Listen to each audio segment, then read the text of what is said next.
Hi everyone and welcome back to my channel. Okay, long time no see.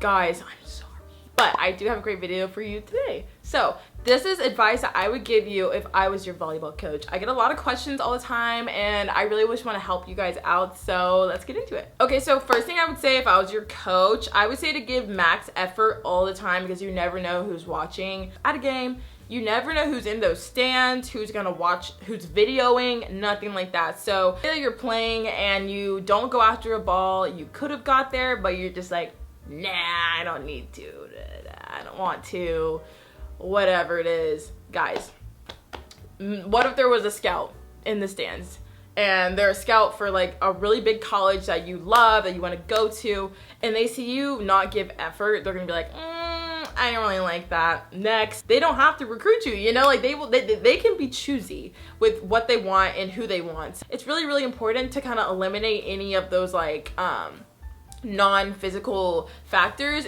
and just make sure that you don't give them any room to doubt you outside of your actual skill. Like, you don't want to give them a reason to judge you for things that are not a volleyball skill, you know? That's very important. Next, I would say is to be getting your reps in year round. Oh my gosh, guys, that is so important. I really think that I improved a lot when I started training year round. So like, what does that look like? Okay, so for example, you have your fall season, right? Which is normal and within your school or whatever it is.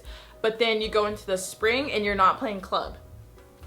Not great. That's not great because, you know, club is important if you want to kind of definitely get a leg up on other people because you get the best kind of training from club. You get the access to the best coaches, college coaches. You get more exposure that way. But not everyone can afford club, which is totally fine. But what you can be doing is getting your touch on the ball year round. You can go play pickup. You can try to go find like a local place that does 6-on-6. Beach volleyball is a great way to train year round as well, and also it's fun, right? Who doesn't want to play in the sand? That's fun. Also, you can just practice on your own. You can watch my tutorials and it can really just help you keep your touch on the ball year round. Now, summertime, I feel like schools usually do like summer practices, conditioning, stuff like that. So that's a great way to continue training. But just keep in mind your off season is very important. You also want to use that time to get stronger. You want to be lifting weights and you just want to be overall just improving your body and your health for volleyball. Another great way to train year round is to cross train. So that means that, for example, I played volleyball in the fall, but then in the winter, in the spring, I played basketball. And that's a great way to keep in shape. It's a great way to kind of just keep your athleticism going and to train different things in volleyball. So for example, when I was rebounding in basketball, it felt like I was blocking for volleyball. Next, I would say is to participate in camps. I feel like this is a great way to get exposure, you guys. And it's like an easy in to a college that you're kind of having on like your prospective list. So for example, if you watch my videos, you know that you need to be having like a running list of the colleges that are interested in you, or vice versa. Like for example, when I was maybe like a sophomore in high school, I always had a list of the schools I really wanted to go to and I knew I wanted to reach out to when the time came.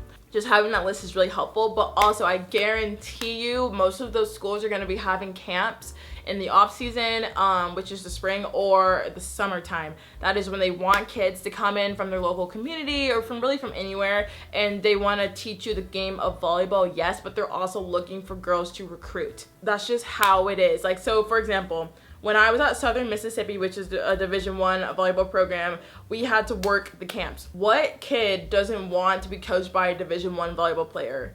You know, that's amazing and valuable knowledge that you're going to be getting from these people, and it's hands-on. Like, they're going to be right there with you, teaching you, showing you, and fixing your form. So it's just a great way to get more technique and kind of a different perspective on things. It's just a great way to get in front of coaches because the head coach will be there. The assistant coach will be there. The recruiting coordinator will be there. Everyone will be there. So it's just so exciting, and it's just a great way to get in front of people and show them your talents. Also, I know for a fact that coaches recruit at camps because I saw my coach doing it, okay? Like, that's just what they do. It's easy pickings. Like, you're right there in front of them in their gym. They don't even have to go anywhere to recruit you. Like, it's just a win-win situation. My next tip is you definitely want to be watching volleyball as much as you can. So right now we are in the VNL season of volleyball and also AV AVP. So AVP is the, you know, like the beach volleyball league that's in the US. It's amazing. It's so much fun to watch. We love watching beach volleyball. You can always learn something from watching that. Now also there's indoor, which is the VNL, which is Volleyball Nation Leagues. There's Team USA playing, but don't just limit yourself to watching Team USA, because all styles of volleyball you can learn something from. Like someone from Italy will play volleyball different than someone from Texas, right?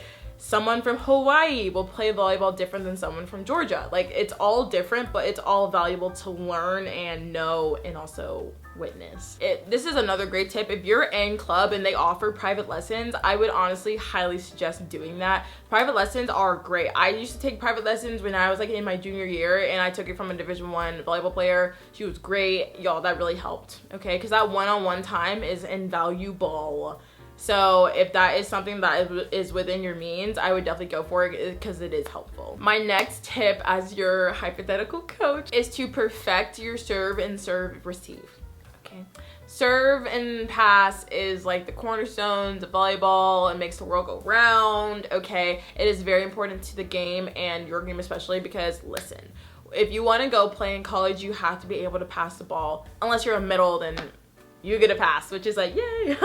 But if you're anyone else, even a right side, you have to be able to pass the ball. Even if you're a setter, sometimes it's good to know how to serve receive, because you never know. Because sometimes, okay, when you go to college, that coach will change your position. They'll be like, you know, I think you're a better DS than you are a setter, so I'm gonna have you pass. Now what? You know what I mean? So you gotta adapt and you have to have all your skills developed. But I think serve, receive, and serve is the most important, because you can't do one without the other. You can't play volleyball without serve or pass. So that's just me though. So you're like, Jacoby, how can you improve on your serve receive? Okay, I have a few tips about that. I also have a video about serve receive, but my number one tip is to move your feet first, okay?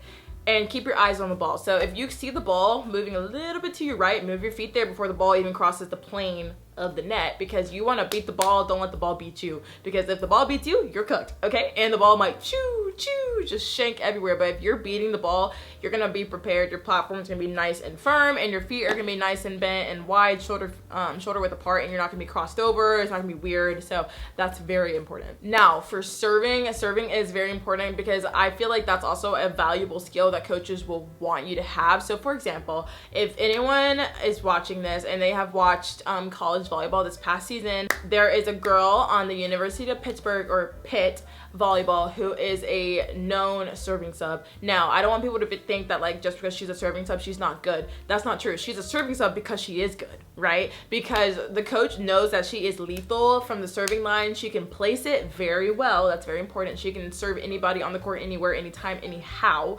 And she's also a great defender. Her name is Kat Flood. You've probably seen her. She has a split dye in her hair. She's blonde and brunette on one side. You've definitely seen her. If you know, you know.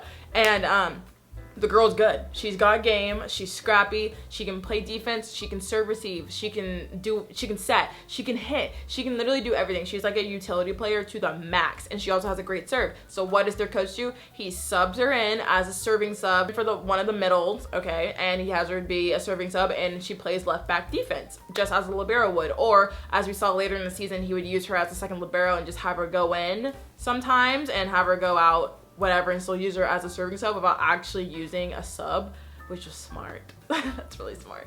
Anywho, because you know, you can run out of subs, but anyways, that was smart. But that's a really, really valuable skill to have, is a good nasty serve. And in my opinion, the most lethal serve is a float serve, because that's one you can do the most consistently and keep it in bounds. Now, if you want a topspin, go for it. But I feel like if you're gonna topspin, it better be aggressive, and it needs to score every once in a while. A topspin serve is more high risk, high reward, right? It's like, oh yay, we got a point instantly because we got an ace. Great, but you just missed your past 5 serves.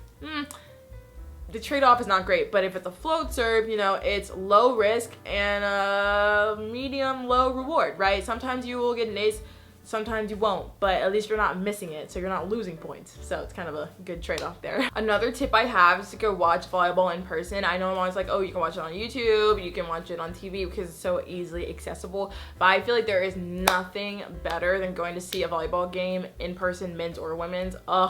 Just because of the way the ball sounds, like when you're watching people warm up, watching their technique, watching their arm, their shoulder, like it's amazing in person. I highly suggest for everyone to go watch, because just the way you hear the ball come off their hand, it's like, wow, like these people are good. So I would highly suggest that, and that's at any level. It doesn't matter if it's NAIA, junior college, D1, D2, D3, it doesn't matter. Like, it's all like very exciting to watch. But obviously, if you want like the best of the best, go watch a Division I program, and you'll see why those girls are Division I players, because it is different. It is, and they are very good. So I would definitely go watch that. But honestly, anything you can get is good. And my last tip as your hypothetical coach is just to have fun and relax when you're playing, because guys, I promise you play so much better when you're relaxed and you're happy and you're like hee hee ha ha, like not exactly goofing off, but you're not like, oh my gosh, like if I hit this ball out, like something's gonna happen, like I'm just so terrible. Like the negative self-talk really is not helpful, okay? So it's just better to be, you know, more positive and happy, and just being focus on doing your best, playing your best game, and kind of playing to your strengths. So for example, like when I'm hitting like on the right side, I know that my power shot, which people are not expecting, is actually down the line. And people aren't expecting that because I'm right-handed, right? So it's kind of awkward for me to go that way with power, but I can. Now, my not power shot really is kind of like a sharp cut shot to like where the right back, right front's gonna be. That's not my power shot, okay? A lefty all day. Me? No, it's gonna be a roll shot. So I'm really not gonna even try to really go for that very often, because I know it's not my strength. So when I'm struggling, I wanna lean on my strengths and not kind of play outside of myself and not do too much. Basically, that's what gets you in trouble, when you try to do too much and you're trying to be like, okay, like, well, that's not working, now I gotta do something that's super crazy that I'm not very good at, that I've never done before. That's not what you want to do. You want to just really rely on your training and focus on the basics, and that will take you to the top. But yes, that is it for today's video, you guys. Thank you so much for watching, and honestly, thank you so much for sticking with me. I'm so sorry that I haven't been posting. Please don't hurt me. But I love you guys so much, and let me know any video ideas you have in the comments, because that's really what I'm struggling with. I just don't know what to post, to be honest. But yes, thank you guys so much. I love you, and I'll see you in my next one. Bye.